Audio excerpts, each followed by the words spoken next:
Halfway between the north and south borders of the Kruger National Park is the Letaba Rest Camp, one of the oldest camps in the park, ideally positioned on a riverbed.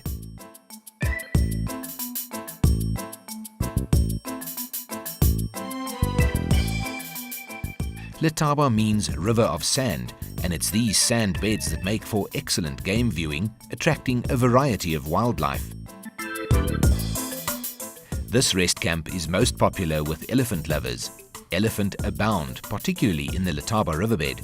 There's even a museum dedicated to this gentle giant. This is the Elephant Museum, right?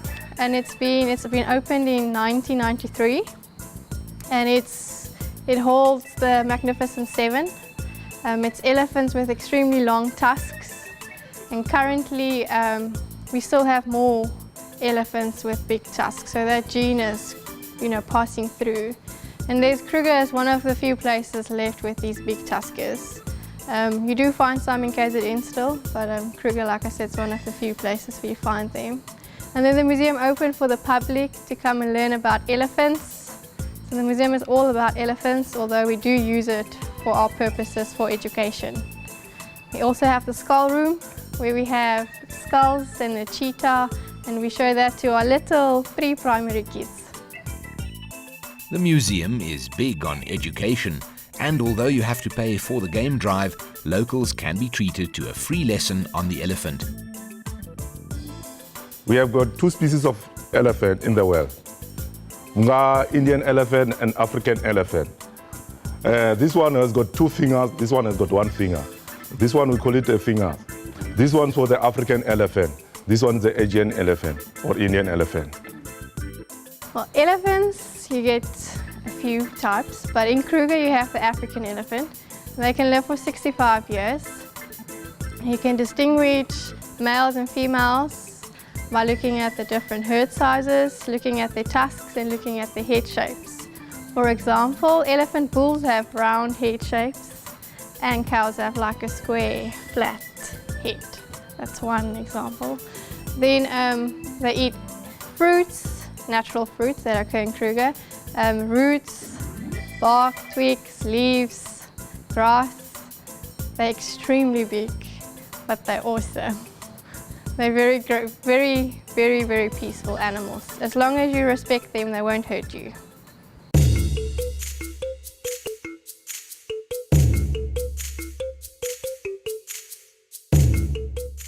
And after learning about these awesome creatures, you're sure to have worked up an appetite. The Letaba restaurant offers food with a view of the signature riverbed. The camp has a lot to offer its visitors. We offer accommodation. We have bungalows that accommodate 2 to 3 people. We also have accommodation that accommodates families. And we also offer night drives, sunset drives, morning drives, and also the bushwalks, which can be afternoon or in the evening. We also offer special bush braai in the bush that you can book with us directly at camp. There are various types of accommodation to choose from, depending on your needs. From camping among the wildlife in bush camps, to fully stocked indoor lodges and chalets. There are also facilities available for day visitors.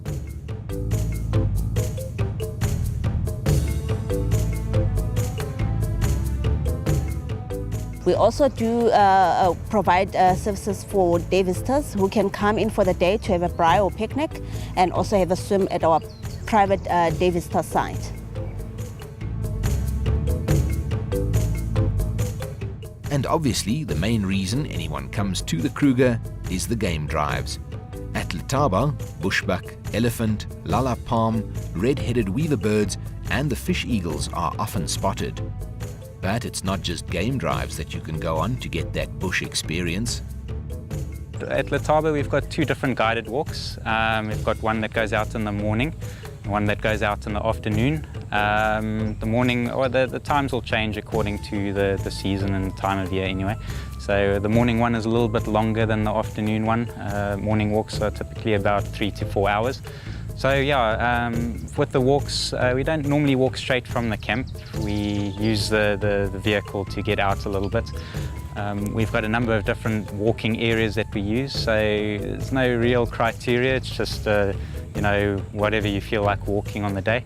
All of them are very different from each other, and yeah, you can get a nice variety of different walks. Even if you walk a number of different days, you'll go to different places. So yeah, so you drive out a little bit to one of the walking sites. The guide will brief you before you go out, before you set out on foot. And yeah, so typically average walk you would walk for about 4 to 5 kilometers, depending on the fitness of the group and how you progress on the day. Sometimes you're lucky, you see quite a lot of, you know, larger animals. Sometimes you focus a little bit on the smaller stuff that you won't really see easily from a vehicle. So yeah, you would walk a little bit, you know, you basically break the walk into two halves. So walk for about an hour or so, and then you take a little bit of a break, maybe 10-15 minutes, have a few snacks and drinks, and then work your way back to the vehicle. So yeah, it does accommodate a little bit of a drive in there as well.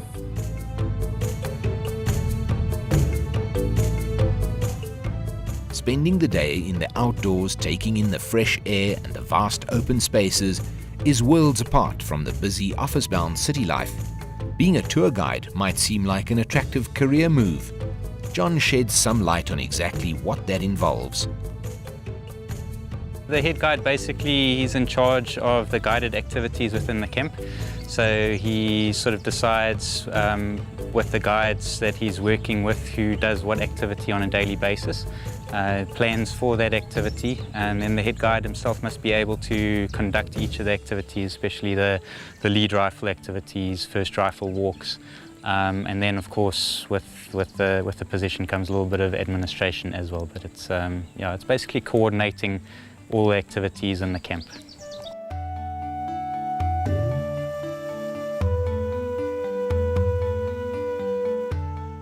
Whether you want to spend a couple of days or just take a day trip through the Kruger, Letaba Rest Camp is a great place to begin exploring all the park has to offer.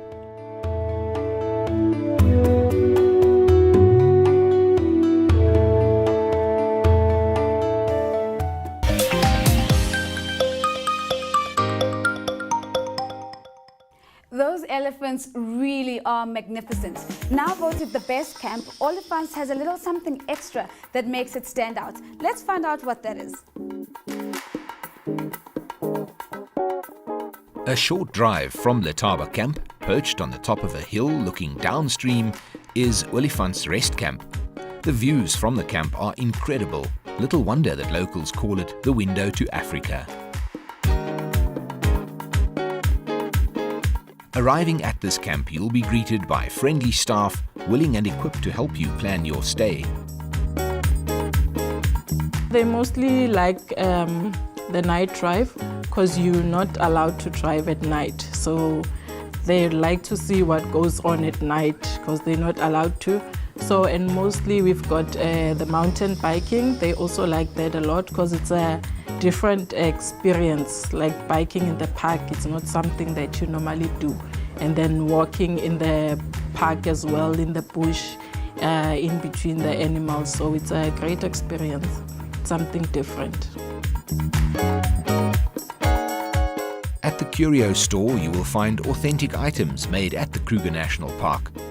Curio and stuffed animals to remind you of your time here. It's an award-winning rest camp which provides an authentic experience of this area's rugged wildlife, varied flora and exquisite panoramic view. Oliphant Camp is a camp. We won the best camp last year, so I can say we're the best. We welcome tourists from outside countries and from different countries, meeting different people. So Oliphant is the best camp. Being the best camp, Oliphant offers unique activities. What makes the Oliphants Camp very special is that we are on top of the hill. That's so wonderful about Oliphants. Also, we do have some unique activities in Oliphants compared to other camps like mountain bikes. We don't have mountain bikes at other camps, but in Oliphants we do have. We also have river walks in Oliphants, and the other camps doesn't have those river walk. On a bike ride through the bush, these are the animals to be on the lookout for: the elephant, lion, hippopotamus, the Nile crocodile, and the martial eagle.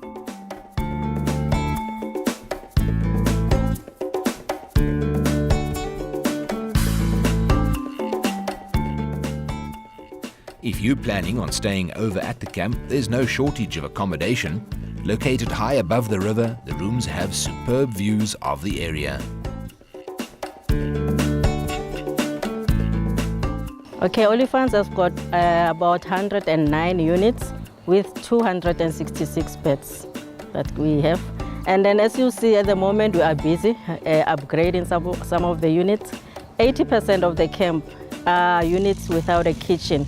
So we are trying to make all units to have kitchens so that we avoid these communal kitchens where guests doesn't want to use the communal kitchens. They want to have their own space with their own kitchen. So we are busy upgrading it.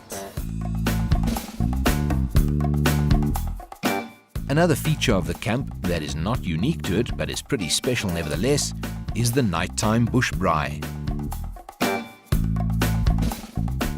And the other activities that we've got in Oliphant, we've got a bush braai with a nice spot where the area is overlooking the river, where you've got the scenery of the river while you are eating there.